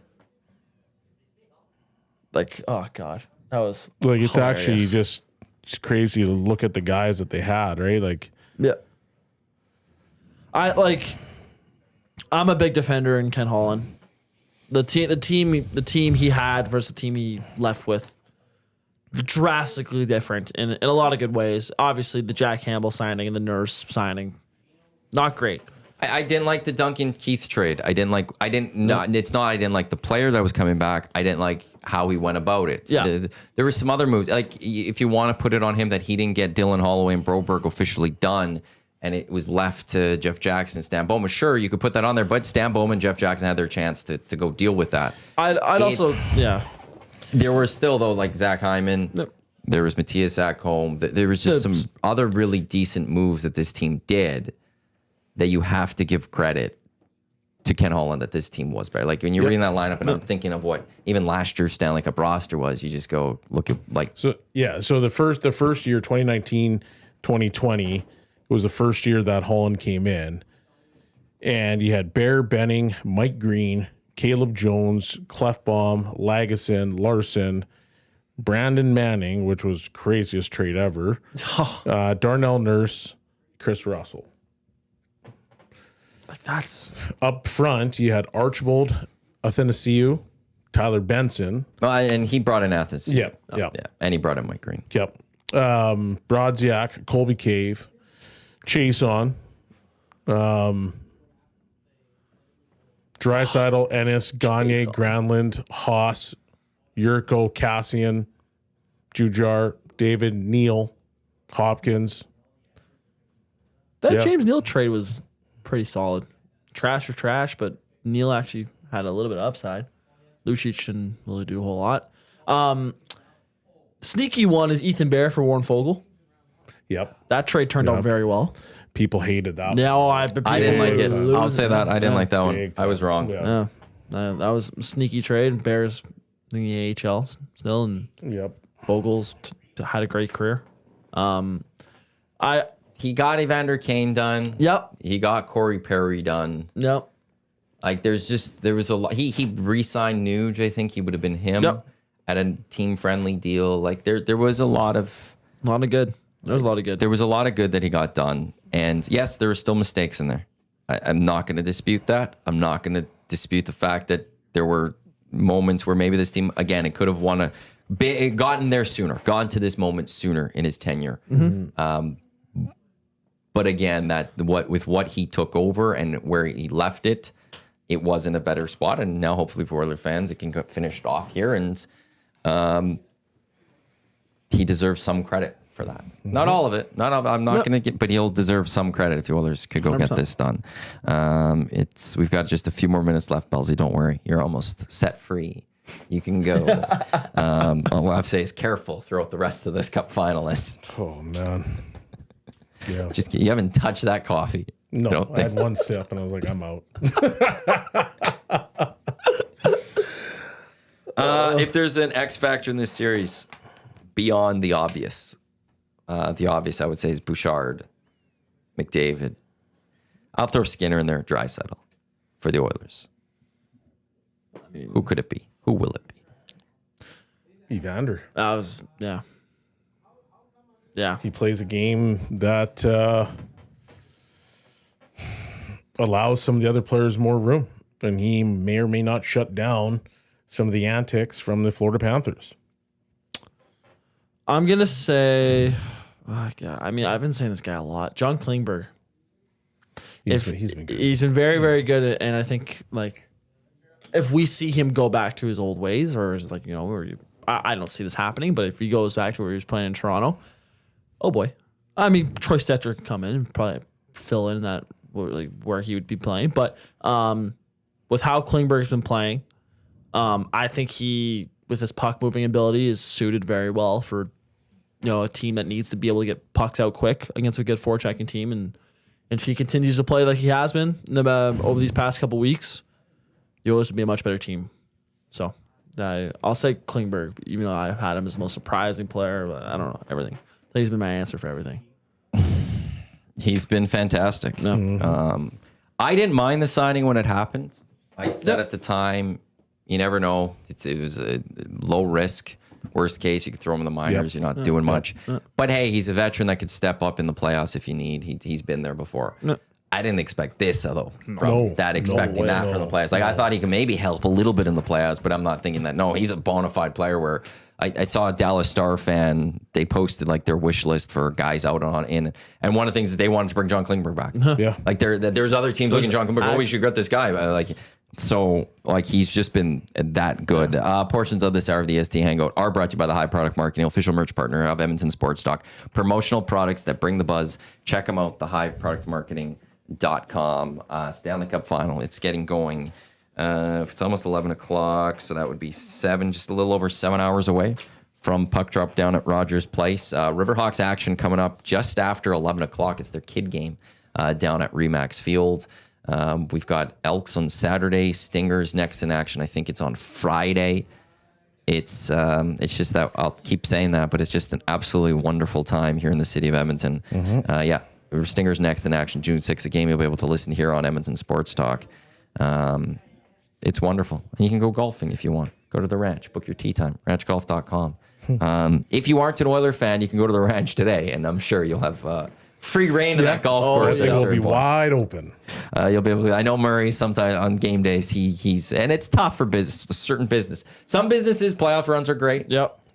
There's other businesses where if you're a retailer or something, it's going to be a little quieter today, which can be tough on the bottom line. But the city's going to be very happy potentially after this series. Once again, final series predictions. Oilers in 6. I'll say Oilers in 5 to be different. That's what Hernan Salas had. No. The gentleman's sweep. What a show that could be. For that to happen, the Oilers need to start with these first 2 games. Bellsy, round of clicks to you. Good job. Thank you. Way to fight through it. Well done. You did it. Fight. Benny, great job today. Thank you. Doing very well whenever we get you to jump on the Hangout. Coming up next, Lock Shop, myself and Trev for a little bit, and then I have a guest to talk some NBA Finals. So we'll talk Stanley Cup Finals, we'll talk NBA Finals, or Stanley Cup Final, NBA Finals. They do it differently. We've got Oil Stream, Tommy at Rogers Place with Jay Milne. We've got EST Afternoons. We've got the Reed Wilkins Show with Jay Milne until 5 o'clock. GCLD's Oil Stream pregame show. Tommy, Hernan, Cass, that gets going live from the Canadian Ice House just after 6 o'clock. Oilers, Panthers, game 1 of the Stanley Cup Finals. Then we'll have the GCLD's Oil Stream post-game show. And they're back tomorrow with a full recap of what went down at Rogers Place. That's coming up tomorrow. On behalf of Bellsy, Benny, I am Matt. Thanks for tuning in to the EST Hangout presented by Sentinel Storage, your clear choice for Edmonton sports on Edmonton Sports Talk. Proudly presented by Play Alberta, as I said. Coming up next, it is the Lock Shop in just a few minutes. Don't go anywhere. I'll talk to you soon. Let's go. There you go, right in front of the camera. First-time guest, longtime listener, fan of the original draft commissioner. Welcome to the EST Hangout presented by White Claw Hard Seltzer. The difference is clear. Matt Iwanyk, Tom Zola with here. Joining us today,